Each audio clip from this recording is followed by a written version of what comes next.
नमस्ते। आप सबका एक बार स्वागत है प्रोफेसर अभय दुबे के साथ बातचीत में।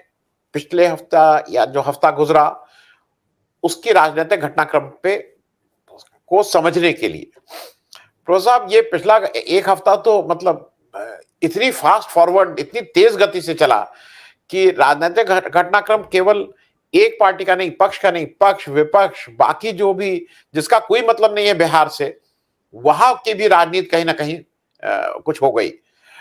देवेगौड़ा साहब कर्नाटक में बैठ के उन्होंने एक स्टेटमेंट इशू किया कि नीतीश कुमार जी के आ जाने से हम तो 82 साल के हैं, अब नई जनरेशन आए और देश में एक परिवर्तन हो, इत्यादि इत्यादि। नीतीश कुमार जी ने जो, मैं ये कहूंगा, नीतीश सत्ता परिवर्तन किया या जो उन्होंने अपने पार्टनर चेंज किया, उसमें बाकी कुछ हुआ या ना हुआ, लेकिन विपक्ष में एक नई तरह की एनर्जी दौड़ गई है। उसको लगता है कि हाँ, कुछ हो सकता है। मैं आपसे सबसे पहले प्रोफेसर साहब इस पे पहली एक टिप्पणी ये ले लूं कि ये जो भी हुआ उसका विपक्ष की राजनीति पे क्या प्रभाव पड़ने वाला है, क्योंकि अभी ऐसा लग रहा है कि विपक्ष थोड़ा इलेक्ट्रिफाइड है। उसको लग रहा है कि उसको पैर के नीचे थोड़ी जमीन दिख रही है, नहीं तो अभी तक तो उसके पैर के नीचे जमीन ही नहीं थी। देखिए, जहां तक आपने कहा कि जो उनका बिहार से कोई ताल्लुक नहीं है, दरअसल देश में राजनीति में अब ऐसा कोई भी प्रदेश नहीं रह गया है जिसकी घटनाएं जो राजनीति में दिलचस्पी रखने वाले भारतवासियों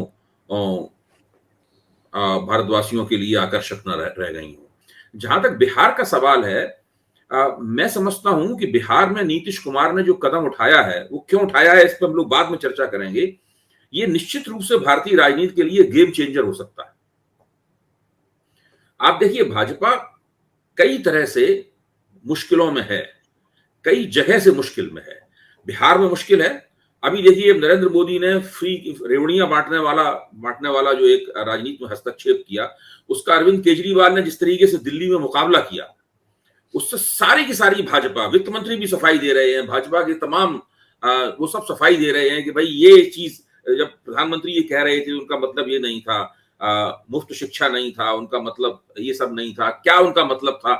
पूरा का पूरा उनका दावा जो मुफ्त रेडियो वाला जो है, वो अरविंद केजरीवाल के हस्तक्षेप से सांसद में पड़ गया है।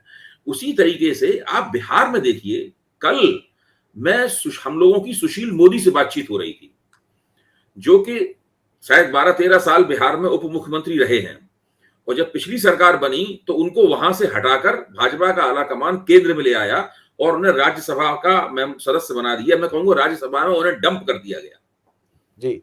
हम लोगों ने उनसे पूछा कि भाई आपको वहां से हटा के केंद्र में क्यों लाया गया?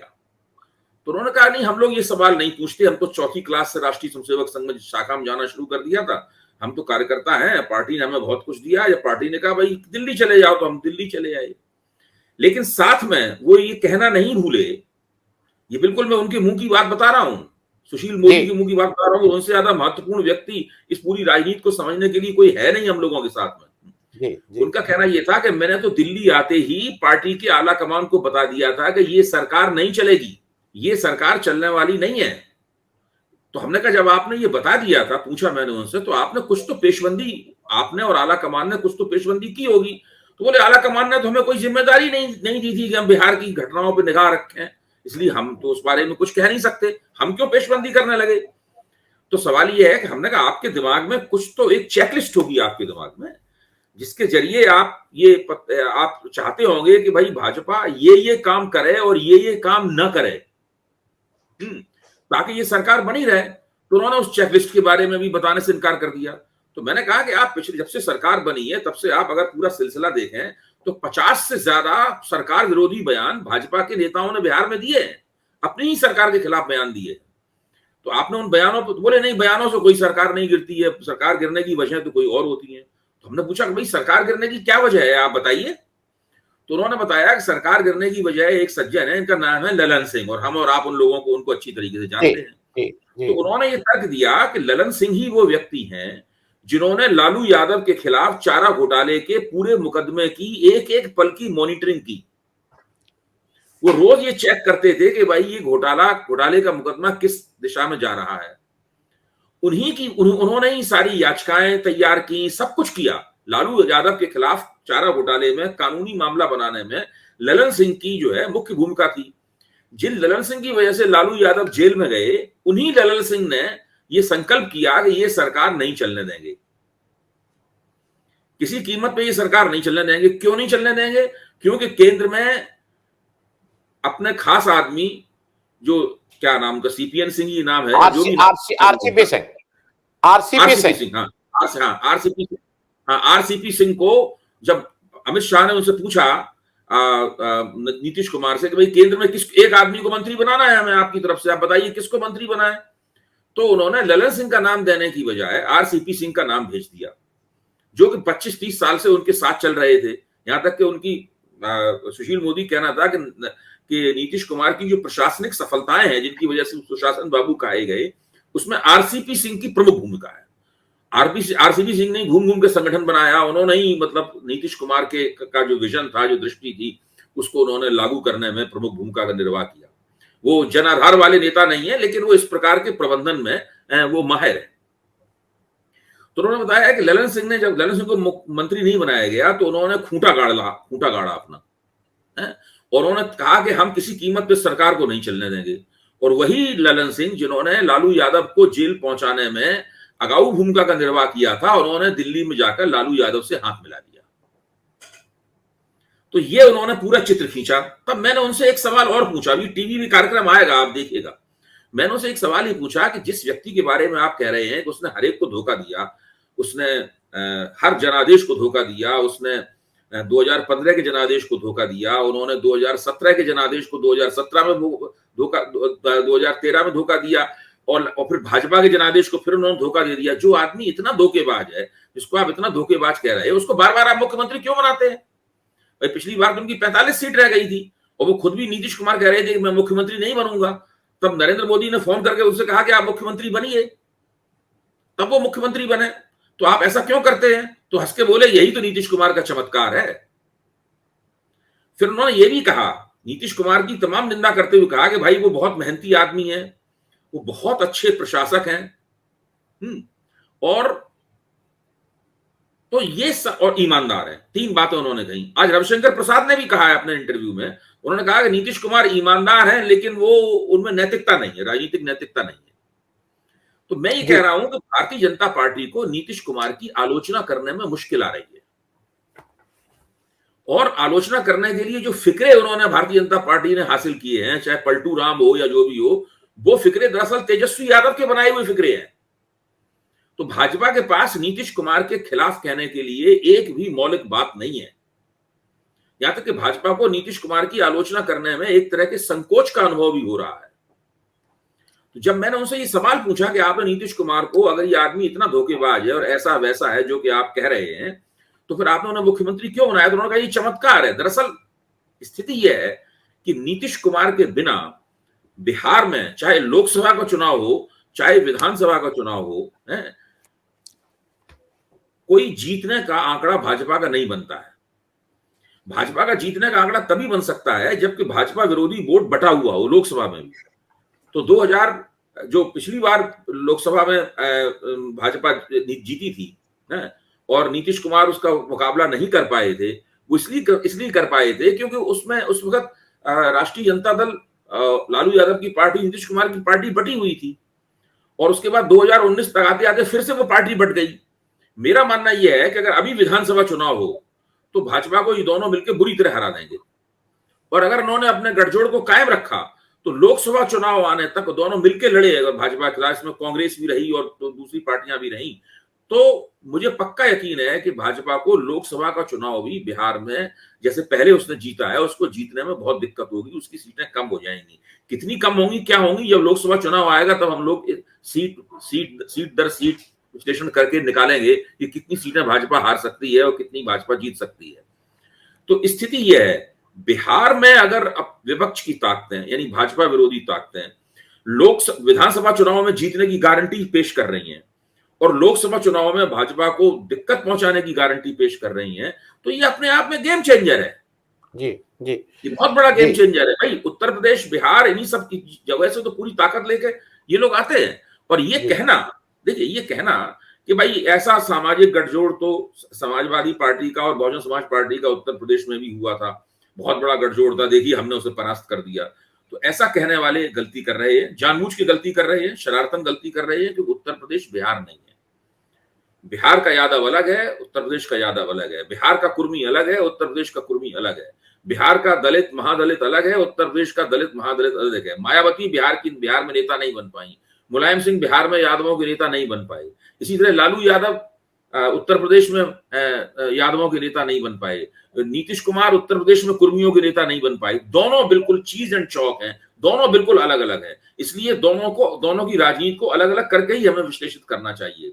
जी जी जी नहीं प्रो साहब, मैं एक चीज जैसे, और आपने जो कहा उसी चर्चा, भाई रामविलास भी उत्तर प्रदेश के दलितों के नेता नहीं बन पाए, मतलब वो जो मिजाज है वो नहीं। जी, मैं दो चीजें इसमें ऐड कर दूं।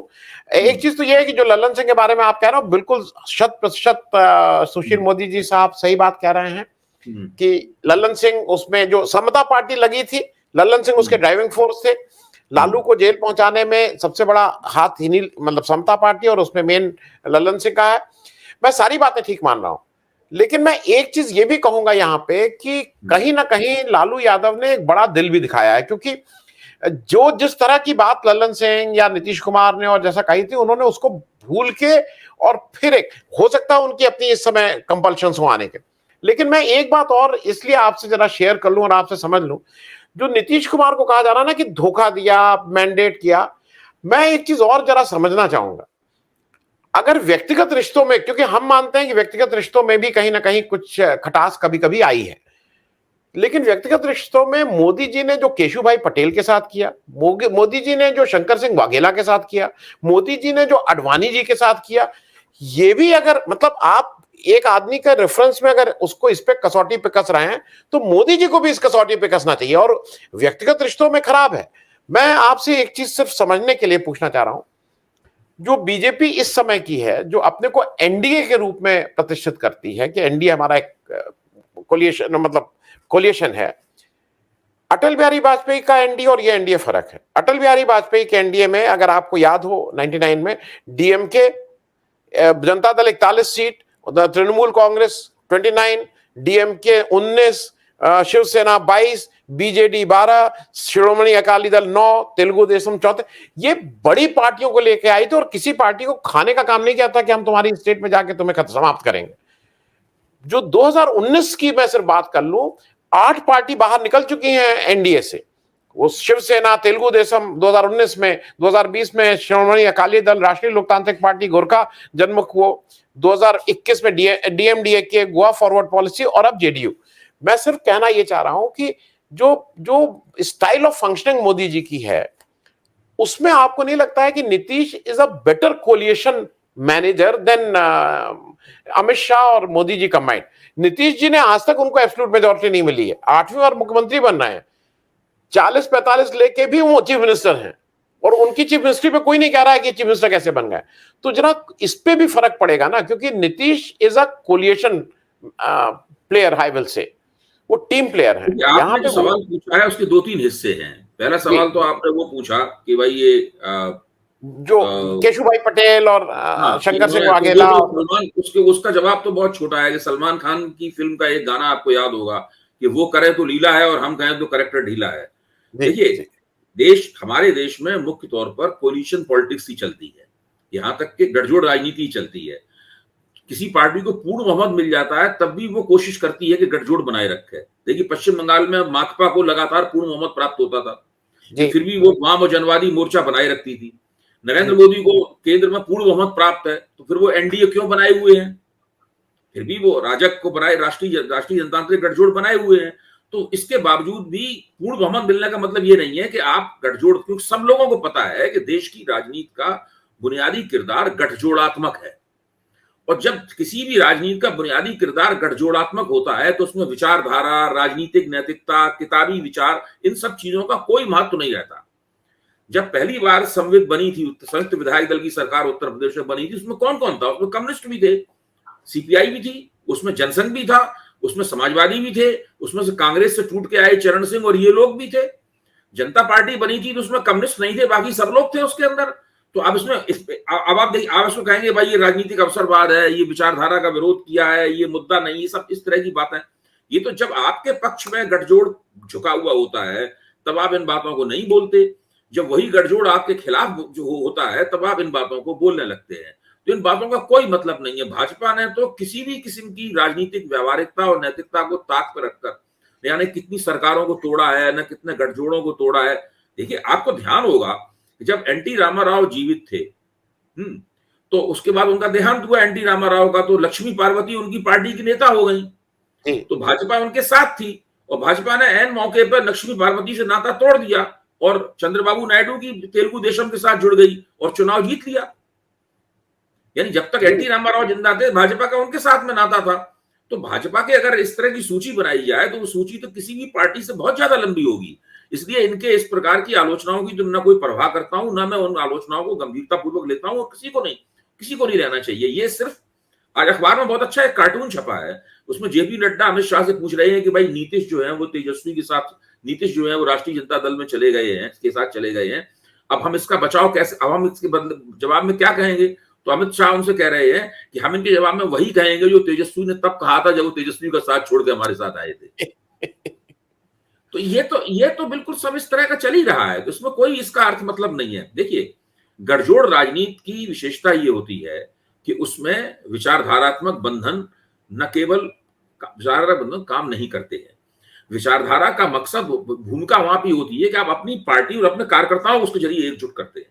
दूसरी पार्टी से संबंध में विचारधारा की कोई भूमिका नहीं होती। दूसरी पार्टी के संबंध में राजनीतिक व्यवहारिकता की भूमिका होती है, क्योंकि भारत बहुत, हर एक प्रदेश एक विशाल समुदाय होता है, उस विशाल समुदाय के बहुत सारे हिस्से हैं, सामाजिक गठजोड़ बनाने पड़ते हैं। तो जो गठजोड़ात्मक राजनीति है वो दरअसल सामुदायिक, जातिगत और सामाजिक गठजोड़ों की राजनीति है। अब उन सामाजिक गठजोड़ के आईने में आप देखिए इसको, तो आज भाजपा कहां खड़ी हुई है? भाजपा अपने कोर वोट के लिहाज से देखा जाए तो 15 से 20% वोटों में खड़ी हुई है। अब भाजपा को कोशिश करनी पड़ेगी इस 15 से 20% वोटों में जो एक्सट्रीम बैकवर्ड क्लास के वोट हैं, जो नीतीश कुमार के वोट माने जाते हैं, उसमें से कुछ वोट वो खींचे, कुछ वोट दलित वोटों में, महादलित वोटों में से खींचे वो, तब कहीं जाके ये 20% का आंकड़ा बढ़ते हुए 35-40% के करीब पहुंचेगा। ये काम करने के लिए भाजपा को जमीन आसमान के कुलाबे मिलाने पड़ेंगे। जब नीतीश कुमार उनके साथ थे तो ये काम बिना किसी कोशिश के हो जाया करता था। देखिए, उत्तर प्रदेश को अगर आप देखें, उत्तर प्रदेश में क्या है, जो ऊंची जातियां हैं उनकी संख्यात्मक उपस्थिति बहुत प्रबल है। मैं द्विज जातियों की बात नहीं कर रहा हूं। द्विज जातियां तो केवल 3 होती हैं, ब्राह्मण होते हैं, ठाकुर होते हैं और वैश्य होते हैं।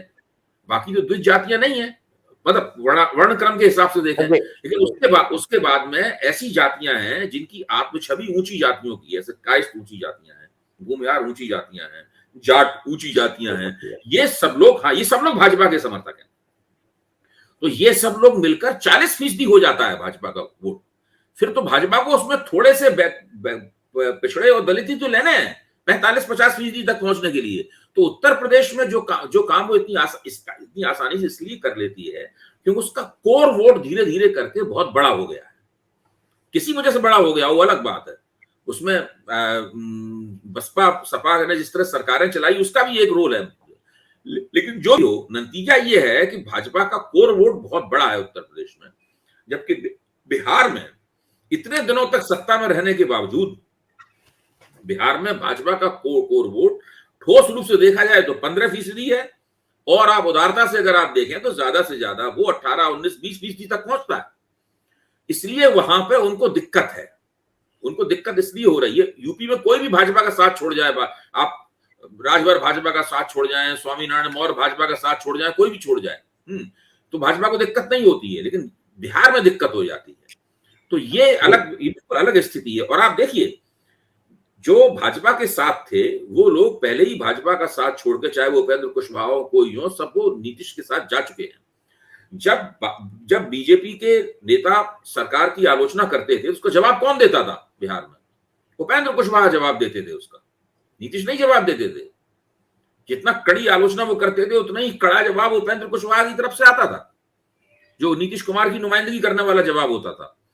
तो मैं कहना ये चाहता हूं कि बिहार में भाजपा का खेल बिगड़ गया है, और बिहार में भाजपा का खेल बिगड़ने का मतलब है कि 40 लोकसभा क्षेत्रों में खेल बिगड़ गया है। और विधानसभा चुनाव में तो खेल बिल्कुल निश्चित रूप से स्थायी रूप से बिगड़ गया है। विधानसभा चुनाव तो भाजपा जीत ही नहीं सकती किसी भी कीमत पर। कितनी सीटें क्या मिलेंगी ये एक अलग बहस का विषय है, लेकिन विधानसभा चुनाव का तो जीतना भूल जाना चाहिए। कोशिश ये करनी चाहिए कि 2024 में किसी तरीके से बिहार में सम्मानजनक, अब देखिए 2 जगह में भाजपा का लोकसभा चुनाव में खेल बिगड़ा हुआ है। तो पश्चिम बंगाल में बिगड़ा हुआ है?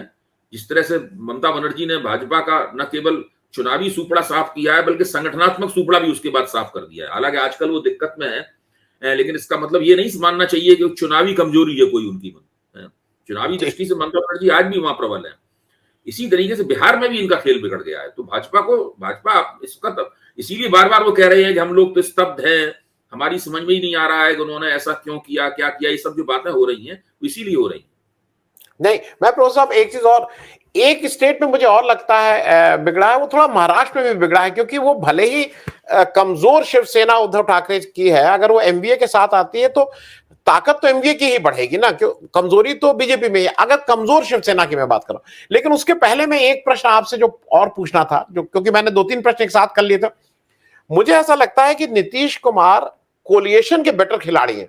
उनके कितने बड़े क्रिटिक हुआ करते थे उपेंद्र कुशवाहा, अलग पार्टी बनाई, जनता पार्टी बनाई है, जीतन राम मांझी, लेकिन आज उन सबको साथ लेके, और उनका अगर आप वैसे हिस्ट्री देखिए तो जनरली लोग नीतीश कुमार को छोड़ के नहीं आए गए। आरसीपी सिंह को मैं सीरियस इसलिए नहीं मानता हूं, वो तो नौकरशाह थे, वो नीतीश के प्राइवेट मतलब सेक्रेटरी थे और ये थे।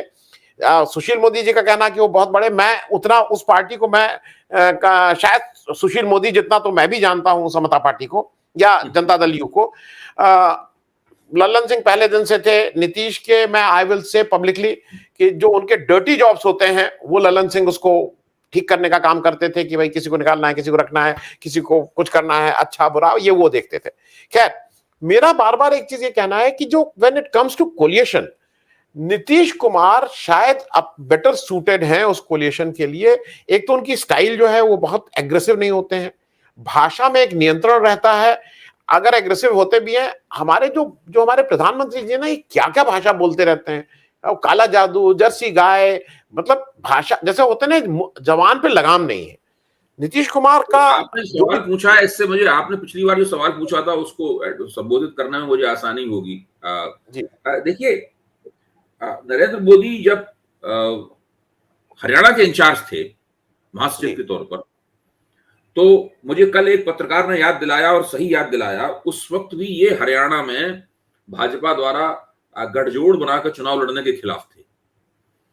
उन्होंने अपने एक भाषण में ये कहा था, नरेंद्र मोदी ने महासचिव के रूप में, तब गुजरात के मुख्यमंत्री भी नहीं थे उस वक्त ये, तब उन्होंने कहा था कि देखिए मैं अलग तरीके से सोचता हूं, मैं चाहता हूं कि पार्टी अकेले चुनाव लड़े।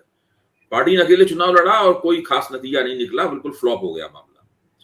तो इनकी शुरुआत से ही थीसिस ये रही है कि बीजेपी प्लस प्लस, जबकि अडवाणी जी की थीसिस ये थी एनडीए प्लस प्लस, यानी जितना आप एनडीए को मजबूत करेंगे उतना भाजपा केंद्र में सत्ता की तरफ जाएगी। मोदी की थीसिस रही है कि जितना भाजपा को मजबूत करेंगे उतना भाजपा मजबूत होगी और केंद्रीय सत्ता पर हमारा दखल होने की संभावना बढ़ेगी। मोदी ने ये दिखाया है राजनीति करके कि भाई भाजपा को मजबूत करने से उनको फायदा हो रहा है, ये बात सही है। लेकिन जैसे हर सिक्के के 2 पहलू होते हैं, इस सिक्के के भी 2 पहलू हैं। आज स्थिति क्या है? आज स्थिति ये है कि राज्यों में राष्ट्रीय जनतांत्रिक गठजोड़ व्यवहारिक रूप से समाप्त हो चुका है। राष्ट्रीय जनतांत्रिक गठजोड़ के साथ बहुत ही मामूली किस्म की, बहुत छोटी छोटी किस्म की पार्टियां हैं जिनकी कोई औकात नहीं है। जितने भी बड़े घटक दल थे जिनका अभी आपने सिलसिलेवार जिक्र किया, वो सब छोड़ के जा चुके हैं, क्योंकि सब लोगों को साफ दिख गया है कि भारतीय जनता पार्टी उनको गुंजाइश देने के लिए कोई तैयार नहीं है। नरेंद्र मोदी किसी को कोई गुंजाइश देने के लिए तैयार नहीं है। अगर आपको भाजपा के साथ आना है तो भाजपा में एक विशालकाय फ्रीजर है, आपको उस फ्रीजर में थोड़ी देर बैठ के आराम करना होगा। फिर मोदी जी की मेहरबानी होगी तो आपको मंत्री पद प्राप्त होगा। मंत्री पद प्राप्त होगा, उसमें विभाग कौन बनेगा, कौन सा मिलेगा, ये भी उनकी मेहरबानी पर निर्भर है। फिर जो मंत्री होगा उससे कोई काम लिया जाएगा या केवल नाम मात्र का मंत्री होगा या सक्रिय मंत्री होगा, ये भी उनकी मेहरबानी पर निर्भर है। जब पहले एनडीए बना था तो उसका देखिए चेयरमैन कौन होता था? उसका चेयरमैन होते थे जॉर्ज फर्नांडिस। यस। हाँ, आज तो एनडीए की बैठक ही नहीं होती है। एनडीए एक तरह की औपचारिकता है केवल। उसकी कोई बैठक नहीं होती है। एनडीए की दरअसल कोई औकात नहीं है। भाजपा की जो भविष्य की डिजाइन है, उस डिजाइन में एनडीए की कोई भूमिका नहीं है। यही कारण है कि धीरे धीरे करके सभी दल एनडीए छोड़कर चले गए हैं। तो अब भाजपा का जो एनडीए है, वो भाजपा बहुत बड़ी पार्टी, विशाल पार्टी, और साथ में बहुत छोटे छोटे, जिसे कहते हैं मिनिएचर किस्म की जो पार्टियां हैं, वो उसके साथ जुड़ी हुई हैं। सभी बड़े दल, क्षेत्रीय दल, अब भाजपा के साथ कोई नहीं है। देखा जाए तो भाजपा राष्ट्रीय स्तर पर अकेली खड़ी हुई है। अब इसके फायदे और नुकसान भी हैं। इसका फायदा एक ही है कि जनता के सामने भाजपा की आमतौर पर एक छवि आती है कि भाई एक बड़ी पार्टी है, पूरे राष्ट्र को इस राजनीतिक स्थिरता प्रदान कर रही है, होल्ड कर रही है, पूरे हिंदू समाज की नुमाइंदगी कर रही है। इस तरह के क्लेम भाजपा कर सकती है, इस तरह के दावे भाजपा कर सकती है। लेकिन दूसरी तरफ उसका नुकसान यह है कि जरा भी इस क्लेम की प्रभावकारिता में कमी आई राष्ट्रीय स्तर पर, वैसे ही भाजपा को एहसास होगा कि अब उसका साथ देने के लिए कोई नहीं है। तो भाजपा बुरी हालत में है। जहां तक नीतीश, अब उपेंद्र कुशवाहा या दूसरे लोग राजभर छोड़ गए, ये लोग क्यों छोड़ जाते हैं भाजपा? इसलिए छोड़ जाते हैं कि भाजपा के साथ रहने पर उन्हें लगता है कि उनकी कोई औकात नहीं है। वो उनकी मंत्री पद, मंत्री जरूर बना दिया गया है, उनके कहने से कोई आप थानेदार का ट्रांसफर नहीं होता, नहीं करा सकते। हाँ, ये हालत है। अभी जो खटीक साहब हैं जो आपके उत्तर प्रदेश में, उनका यही तो कहना था कि भाई हमारे कहने से एफआईआर नहीं दर्ज होती है। जो व्यक्ति उत्तर प्रदेश सरकार में राष्ट्रीय स्वयंसेवक संघ की नुमाइंदगी कर रहा है, अभी देखिए सुनील बंसल को उत्तर प्रदेश के इंचार्जी से हटा दिया गया। अब चूंकि अगर बिहार वाला मसला नहीं होता तभी हम इस मसले पे बातचीत कर रहे होते, तो उनको हटा दिया गया। उनकी क्या हालत थी? उनकी स्थिति ये थी कि मंच पे बैठते थे, उनकी न किसी उप मुख्यमंत्री से बातचीत डायलॉग था, ना उनका मुख्यमंत्री से कोई डायलॉग था। उनको वो उन्हें लगातार लग रहा था कि बिल्कुल अकेले पड़ गए हैं वो, कोई उनसे पूछताछ नहीं कर रहा है, तो उनको हटा दिया गया। हटा क्या दिया गया? उन्होंने खुद ही आला कमान से कहा था कि भाई मुझे यहां से हटा दीजिए आप। नहीं प्रोफेसर, उस पर एक सुनील बंसल जी पे आ रहा हूं। एक में छोटी सी चीज और, जो मैं इसलिए, जो मेरा ऑब्जर्वेशन है, जो अभी इनके साथ दल हैं, उसमें सबसे बड़ा दल शिवसेना रिबेल ग्रुप बोला जा रहा है 12, एलजेपी 6, और अपना दल जो सोनेलाल है वो 2।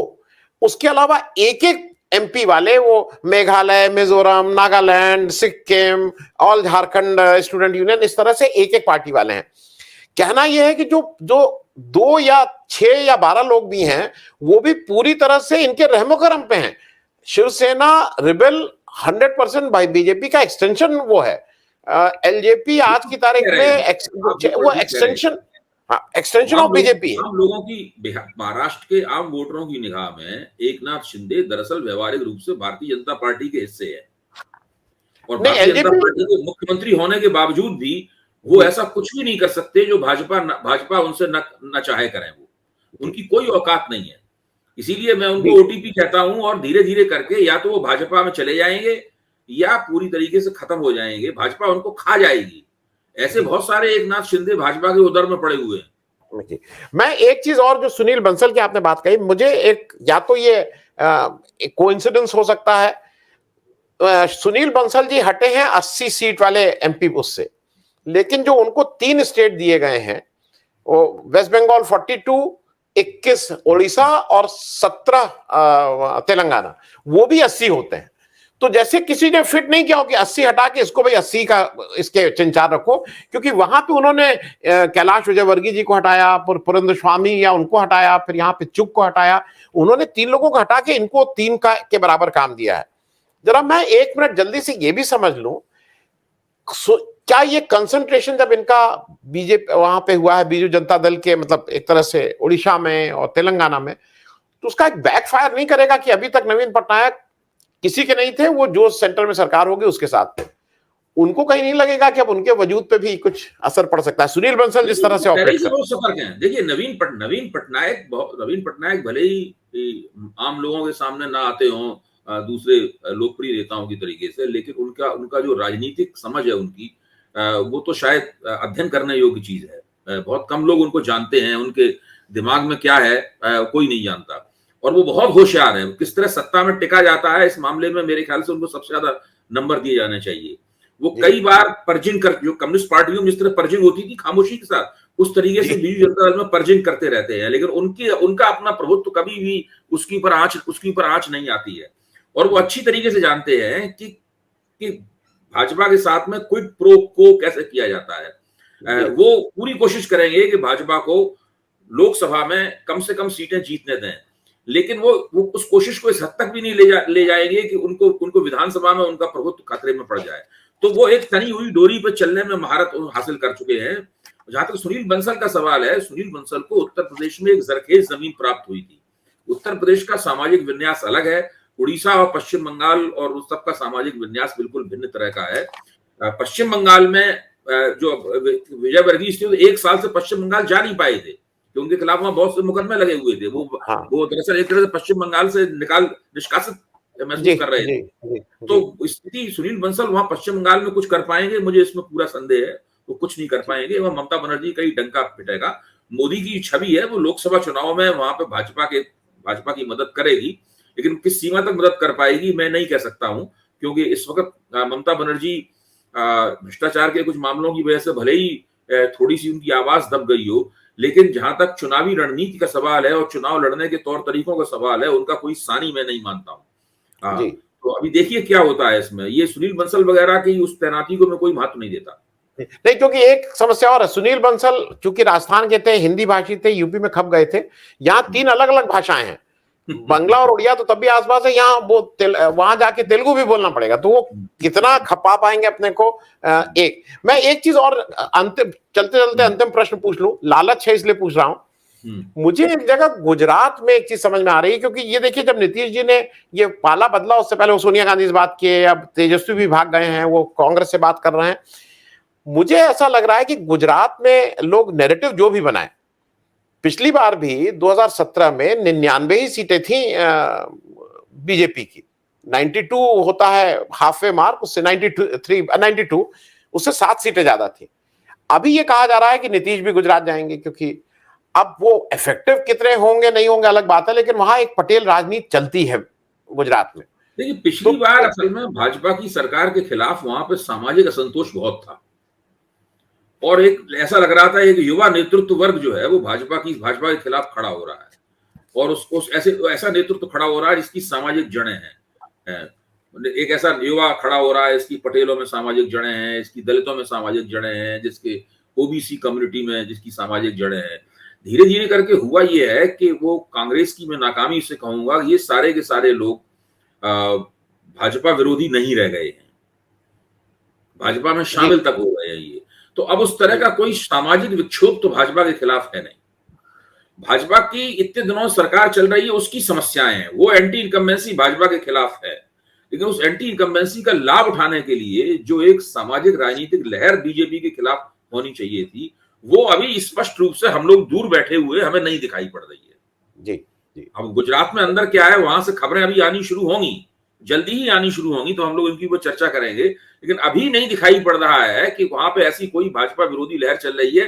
हालांकि भाजपा की जो मौजूदा सरकार है, उस सरकार की दरअसल कोई छवि वगैरह है नहीं वहां पर जी। वो लोग एक अनुभवहीन सरकार है, एक तरह से वो पीएमओ से ही चलाया जा रहा है पूरा गुजरात। पहले भी चल रहा था, पहले जो पिछले मुख्यमंत्री थे वो भी पीएमओ से निर्देशित थे, मौजूदा मुख्यमंत्री भी पीएमओ से निर्देशित हैं। पिछली बार कम से कम वो लोग तजुर्बेकार लोग थे, जो एक आवरण रहता था, इस बार वो आवरण भी हट गया है। जी, बहुत बहुत धन्यवाद प्रोफेसर साहब बातचीत करने के लिए। अगले हफ्ते तक चीजें और स्पष्ट हो जाएंगी। बहुत बहुत धन्यवाद।